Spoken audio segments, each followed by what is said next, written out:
이번 전시는 오대산 월정사를 비롯하여 강원 중남부 지역 주요 사찰의 발굴조사에서 출토된 여러 유물들을 만나보는 시간입니다.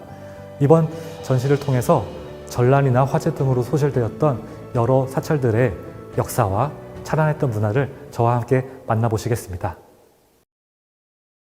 영월 법흥사 흥령선원지에서 출토된 유물입니다.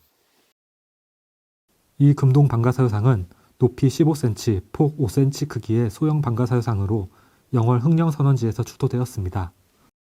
방가사유상은 앉은 자세로 한쪽 다리를 무릎에 얹고 손가락을 뺨에 댄 채 생각이 잠긴 모습의 불상입니다.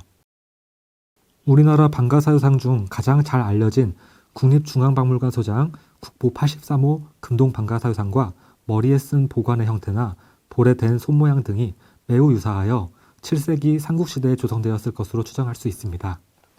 특히 이 방가사유상은 발굴조사에서 출토된 출처가 명확한 첫 사례이기 때문에 주목됩니다. 흥령사는 9세기 통일신라 시기 조성되었는데 작지만 조형적으로 자연스러운 모습과 높은 완성도를 갖춘 수작으로 삼국시대 영월 지역 불교 문화의 위상을 확인할 수 있습니다. 대한5년명 기와는 흥령선원터에서 출토된 명문기와로 고려시대 1089년 중창 또는 기와를 제작했다는 기록과 8월 대장승의 직책을 가진 박시성을 가진 승려가 제작했다는 기록이 남아 있습니다.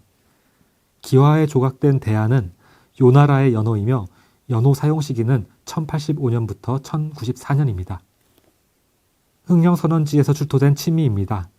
치미는 건물 지붕 용마루 양끝에 부착하던 장식기와로 왕성이나 사찰의 정각 등 격이 높은 건물에 사용되었고 지붕을 장엄하게 하는 동시에 벽사의 기능을 가지고 있으며 이러한 치미의 존재만으로 흥령선원의 위상을 알 수 있습니다. 흥령선원지에서 출토된 철제 주자입니다. 주자는 몸체에 주구와 손잡이가 부착되고 뚜껑이 있는 것으로 액체를 보관하거나 따르는 그릇이며 주자에는 금속기, 도자기, 칠기, 목기 등이 있습니다. 흥령선원에서 출토된 주자는 철제로서 이러한 금속재 주자가 발견되는 예는 희귀하고 사찰이나 궁궐 등 품격 있는 유적에서 발견되고 있습니다. 형태상 신라 말에서 고려 초 주자의 조형적 특성을 지니고 있는 소중한 유물입니다. 다음은 정선 정암사에서 출토된 유물입니다. 태평 3년명 기와는 정암사의 중창과 기와의 제작 시기를 알 수 있는 명문기와입니다. 정암사에 대한 고려시대 기록은 잘 남아있지 않지만 2013년 발굴조사에서 태평 3년명 명문화가 출토되어 1023년 사찰 중창이 이루어졌음을 확인할 수 있었습니다. 기와에 조각된 태평은 요나라의 연호이며 연호 사용 시기는 1021년에서 1030년입니다.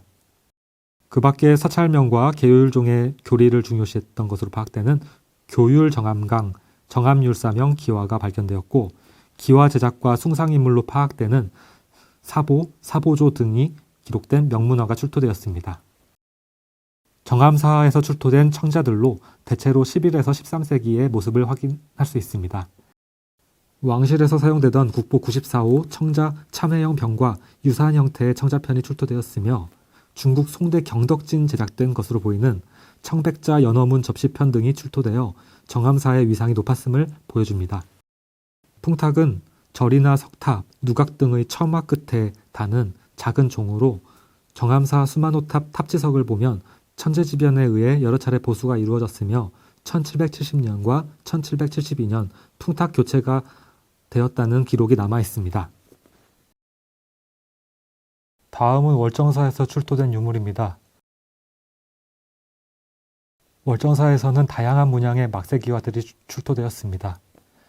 이 연꽃무늬 수막새들은 신라시대 경주 지역에서 유행하던 양식을 이어받아 고려시대에 제작된 것으로 특히 상하 2열의 연판구조로 표현된 막새는 통일신라와 아주 밀접한 모습입니다.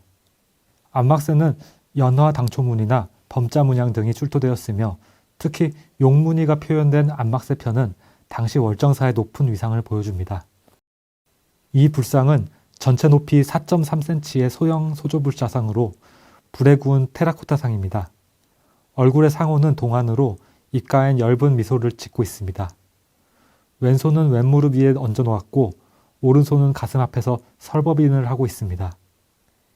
연화대자를 갖추고 있고 광배는 두광과 신광이 표현되어 있으며 외연에는 화연문 등을 표현하였습니다. 고려시대의 청자로서 청자음각 초화문 과형병과 청자상감 국화문 병이 파편으로 출토되었습니다. 청자음각 초화문 과형병은 고려 12세기에 주로 만들어진 자기로서 장릉에서 출토된 국보 94호 청자 참외 모양 병과 유사한 모습을 보여 12세기경 월정사의 역사를 보여줍니다. 월정사 발굴조사 당시 출토된 명문 안막세로 조선시대 월정사의 역사를 보여주는 유물입니다. 양녕 효령대군명 안막세는 양녕대군과 효령대군이 1446년 월정사 중건에 참여하였음을 기록하고 있어 조선 왕실의 지원을 확인해 볼 수 있습니다. 만력 38년면 안막세는 임진왜란 이후 월정사의 중창 역사를 확인해 볼 수 있습니다. 또한 중건 당시 기와 제작을 담당한 장인과 시주자의 명단을 확인할 수 있습니다. 월정사 발굴조사 당시 출토된 조선시대 백자편들입니다.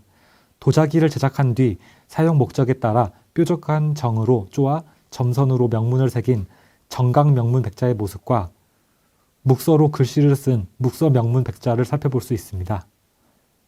또한 온전한 형태의 사자 모양과 병 모양의 연적도 출토되었습니다. 다음은 영감사에서 출토된 유물입니다. 영감사에서 출토된 기와들로 4월에 제작되었음을 알려주는 명문 막세기와와 귀목문 안막세, 조선 말기 연꽃무늬 막세기와의 모습을 확인할 수 있습니다. 영감사에서 출토된 재미있는 유물로서 자연에서 쉽게 구할 수 있는 조약돌에다가 묵서로 상자를 적어놓아 장기알로 사용했던 것으로 보여집니다. 다음은 보현사에서 출토된 유물입니다. 이 금동제 풍탁은 10세기경에 제작된 것으로 추정되며 보존 상태가 매우 양호하여 고려 초기 금속공예의 모습과 보현사의 위상을 잘 보여줍니다. 보현사 발굴조사에서 출토된 도자기들로 굽의 형태를 통해 고려 초기 청자부터 조선 후기 백자에 이르기까지 시대별 변화 양상을 확인시켜주고 있습니다. 또한 글씨를 시문한 15세기 관사면 분청사기는 당시 보현사에 대한 역사적 자료를 제공해 줍니다. 특히 조선시대 외국 사신 등 손님을 대접하는 업무를 담당하는 관청의 이름이 새겨진 예빈명 분청사기가 주목됩니다. 보현사에서 출토된 기와들입니다. 연꽃무늬 수막세는 10에서 12세기경에 제작된 것으로 보여집니다. 범자문 수막세의 경우 중앙의 범자문과 당초문이 조각된 수막세는 14세기에서 15세기의 특성이 나타나며 범자문과 간략화된 연판문이 결합되어 하단이 뾰족한 형태의 막세는 15세기 후반부터 나타나는 특징입니다. 암기와에는 물고기 뼈 모양의 어골문과 격자문, 차륜문 등이 결합된 복합 문양의 조선시대 기와들이 출토되었습니다.